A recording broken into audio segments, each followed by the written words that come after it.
અમે ભાજપ વાળાને કહેવા માંગીએ છીએ કે તમે સ્ટેન્ડિંગ કેમ્પેન રોકાવવાનો પ્રયત્ન કરશો પણ રોકાશે નહીં.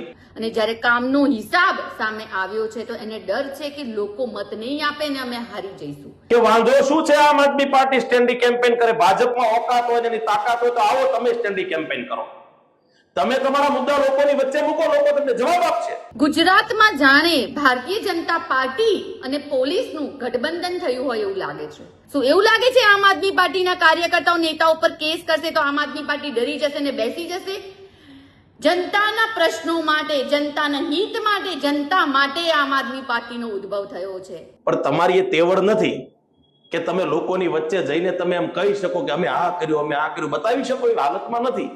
એટલે અમને રોકવા નીકળ્યા છો. આવી રીતે તમે ચૂંટણી જીતશો નહીં, જીતી શકો. આ અમારા પ્રચારથી, અમારા ઉમેદવારો ઉતારવાની પ્રક્રિયાથી ભાજપમાં હડકંપ મચી ગયો છે. ભાજપે અલગ અલગ અમારા સાથીઓને પોલીસ દ્વારા હેરાન પરેશાન કરવાનું ચાલુ કર્યું છે. બસ હવે બહુ થયું, હવે તો થાક્યા છીએ, હવે તો થાક્યા છીએ એમ વાત અમે બોલીએ છીએ તો ભાજપને તકલીફ થાય છે. પણ પોલીસ વાળાઓ જાણે આતંકવાદી કોઈ હોય એવી રીતે એમની પાછળ પાછળ દોડી રહ્યા છે કે આ આઝાદ ભારત દેશની અંદર ચૂંટણી લડવાનો અમારો અબાધિત અધિકાર છે, એને કોઈ મારી નહીં શકે.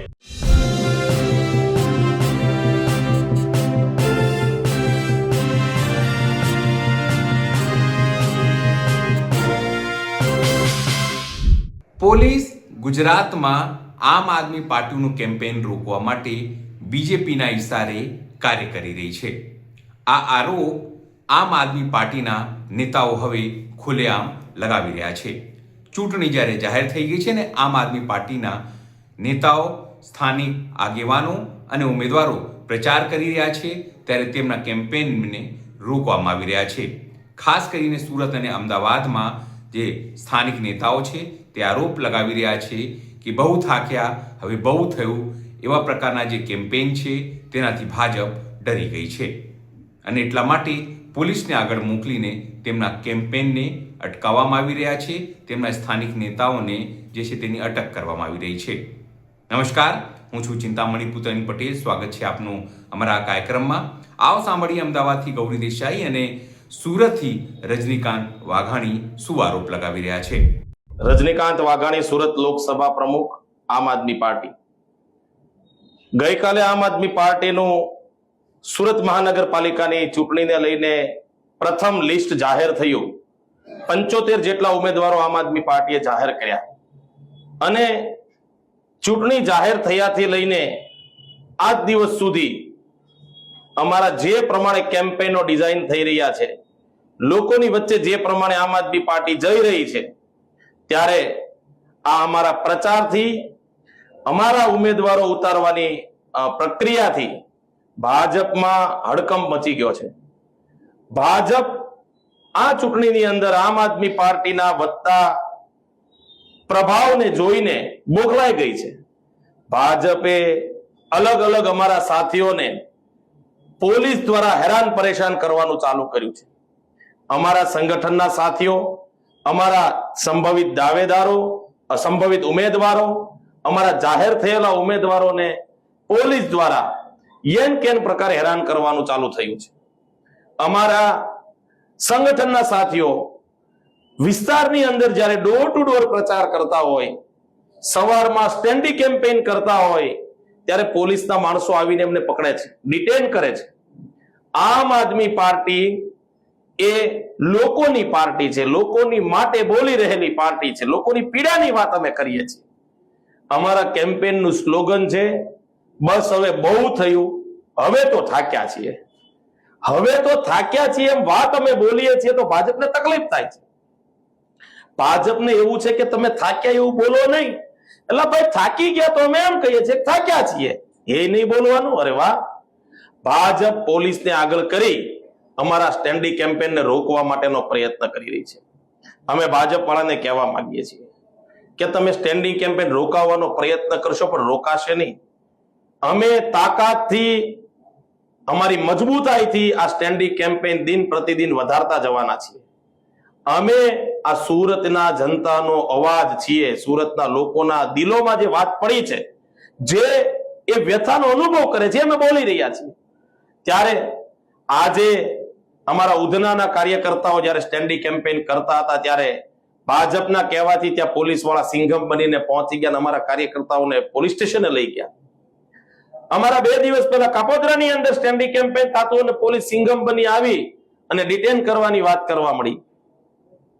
અમારે એ કહેવું છે કે વાંધો શું છે આમ આદમી પાર્ટી સ્ટેન્ડિંગ કેમ્પેન કરે, ભાજપમાં ઓકાત હોય એની તાકાત હોય તો આવો તમે સ્ટેન્ડિંગ કેમ્પેન કરો, તમે તમારા મુદ્દા લોકોની વચ્ચે મૂકો, લોકો તમને જવાબ આપશે.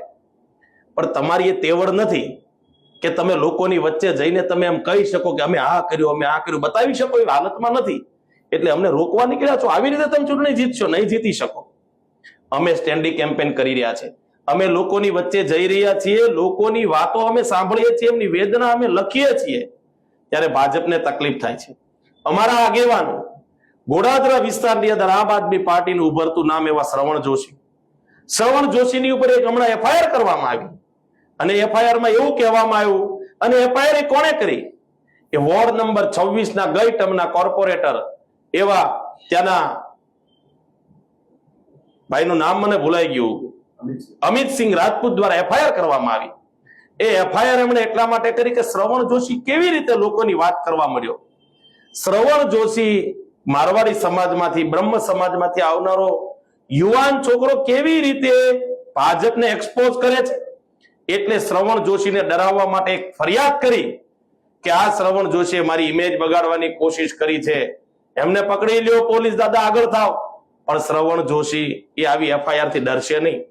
શ્રવણ જોશીએ જે વિડીયો વાયરલ કર્યો એ વિડીયોને અનુસંધાનીને આ અમિતસિંહ રાજપૂતે ફરિયાદ કરી. એ ફરિયાદની કલમ પ્રમાણે એમને 41 એની નોટિસ આપવી જરૂરી છે પોલીસે, અને નોટિસનો જવાબ આપવા માટે શ્રવણ જોશી પોલીસ સ્ટેશને જવાબ આપશે, વધારે બાતો જામીન લઈ લેશે. પણ પોલીસ વાળાઓ જાણે આતંકવાદી કોઈ હોય એવી રીતે એમની પાછળ દોડી રહ્યા છે. ત્યારે આજે આ સમગ્ર ઘટનાઓને લઈને આમ આદમી પાર્ટીના સુરત શહેર પ્રમુખ શ્રી ધર્મેશભાઈ ભંડેરી સાથે અમારા પૂર્વ વિપક્ષ નેતા પાયલબેન સાકરિયા, અમારા નવસારી લોકસભા પ્રભારી પંકજભાઈ તાયડે સહિત સુરતનું અમારું સંગઠનનું મંત્રીમંડળ, અમારું સંગઠનનું આખું જે માળખું છે એના મુખ્ય અમારા સાથી મિત્રો આજે અમે કમિશનર શ્રીને મળવા જઈ રહ્યા છીએ. અને અમે કમિશનર સાહેબને વાત કરીશું કે આ આઝાદ ભારત દેશની અંદર ચૂંટણી લડવાનો અમારો અબાધિત અધિકાર છે, એને કોઈ મારી નહીં શકે. અને કાંઈ વાંધો નહીં, ભાજપ વાળાને એમ હોય કે અમે પોલીસને આગળ કરીને રોકી લઈશું, પણ જનતા આગળ થઈ જશે ત્યારે એકેય વ્યક્તિ ઉભા નહીં રહે, નહીં ભાજપ વાળા ઉભા રહે નહીં પોલીસ વાળા ઉભા રહે. લોકો જોઈ રહ્યા છે, દમન કરવું એટલું કરી લ્યો, જાજા દિવસો બાકી નથી. 26 તારીખે આ અત્યાચારનો, આ દમનનો, આ દાદાગીરીનો, ધાક ધમકીનો જવાબ લોકો ઈવીએમ માં આપવાના છે, અને 28 તારીખનો સૂર્ય ઉગશે અને પરિણામના રૂપમાં એ બહાર આવશે. આભાર. ભારત માતા કી જય.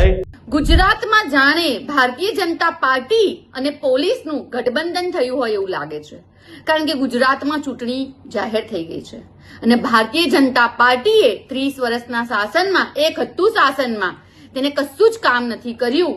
અને જ્યારે કામનો હિસાબ સામે આવ્યો છે તો એને ડર છે કે લોકો મત નહીં આપે ને અમે હારી જઈશું.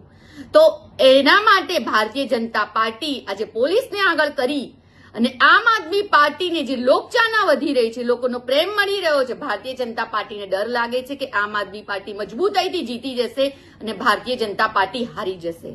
માટે ઠેર ઠેર આમ આદમી પાર્ટીના કાર્યકર્તાઓ, નેતાઓ પર ખોટા કેસ કરીને જેલની પાછળ ધકેલે છે. ગત રોજે સુરતમાં આમ આદમી પાર્ટીના યોદ્ધા દ્વારા જનતા રેડ કરવામાં આવી, તો પોલીસ સ્ટેશનમાં ભારતીય જનતા પાર્ટીના નેતાઓની સાથે પોલીસ એ ભાઈનો ફોન હેમખેમ ખેંચવાનો પ્રયત્ન કરવામાં આવ્યો. આ ગુજરાતમાં શું ચાલી રહ્યું છે? ભારતીય જનતા પાર્ટી કામ નથી કર્યું. અરે ચૂંટણી આવી છે તો તમારો કામનો હિસાબ લઈને જનતા પાસે જાઓ.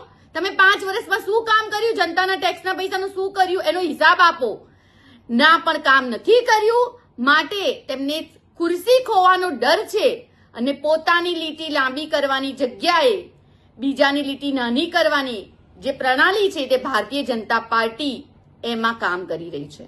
આજે ભારતીય જનતા પાર્ટી, શું એવું લાગે છે આમ આદમી પાર્ટીના કાર્યકર્તાઓ, નેતાઓ પર કેસ કરશે તો આમ આદમી પાર્ટી ડરી જશે ને બેસી જશે?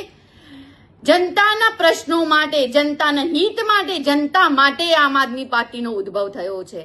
તમે ગમે તેટલા કેસ કરશો, ગમે તેટલા ખોટી એફઆઈઆર કરશો, જેલની પાછળ નાખશો, ગમે તેટલા કેસ કરશો પણ આમ આદમી પાર્ટીના એક પણ યોદ્ધા ના તો ડરવાના છે, કારણ કે એમની પાછળ છે ગુજરાતની જનતા, ગુજરાતનો પ્રેમ, ગુજરાતનો વિશ્વાસ.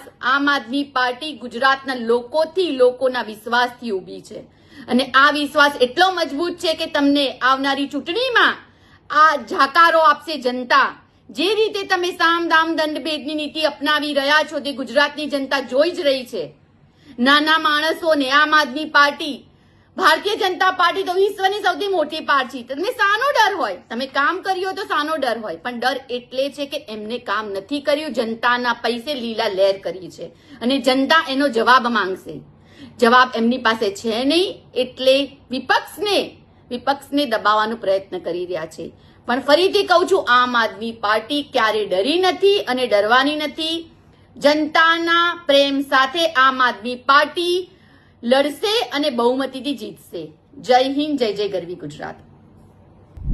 આ આરોપને લઈને આપ શું માનો છો? જરૂરથી અમારા કોમેન્ટ બોક્સમાં કોમેન્ટ કરજો. એ સિવાય અમારી યુટ્યુબ ચેનલ લાઈક કરો, સબસ્ક્રાઇબ કરો, બેલ આઇકન દબાવો. સાથે અમારી વેબસાઇટ છે www.gujaratplus.in, ત્યાં પણ જઈને તમે વધુ અપડેટ થઈ શકો છો.